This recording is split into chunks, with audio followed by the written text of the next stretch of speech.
Hamann and Benson. A vision for your future. Le journal des stratèges. Allez, on parle de Belgique et de l'Allemagne, et plus particulièrement du Premier ministre belge qui était face à la presse, M. De Croo, et qui s'est exprimé sur les liens qui pourraient unir les deux pays concernant l'énergie et surtout l'hydrogène. Alors, afin d'assurer et développer notre prospérité future, l'énergie et l'hydrogène en particulier joueront un rôle clé dans cette ambition commune, c'est-à-dire développer nos économies tout en luttant contre le changement climatique. Alors, le Premier ministre a expliqué que les industries belges et allemandes étaient confrontées à une demande très élevée d'hydrogène vert.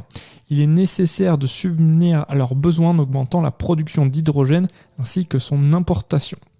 Alors, il a également insisté sur le développement d'un marché de l'hydrogène en Europe et il a souhaité que l'axe entre le port d'Anvers, Bruges et la région de la Ruhr soit au cœur de ce nouveau marché. Nous avons vraiment l'ambition de faire du port d'Anvers une plateforme essentielle pour le transit de l'hydrogène en Europe, a-t-il indiqué.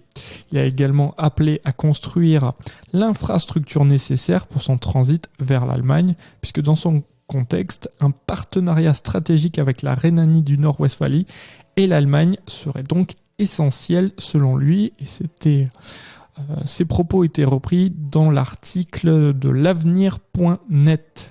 Si vous aimez cette revue de presse, vous pouvez vous abonner gratuitement à notre newsletter qui s'appelle La Lettre des Stratèges, LLDS, qui relate, et cela gratuitement, du lundi au vendredi, l'actualité économique, technologique, énergétique, mais aussi de l'hydrogène, et puis de tout ce qu'on trouvera super intéressant pour votre vie.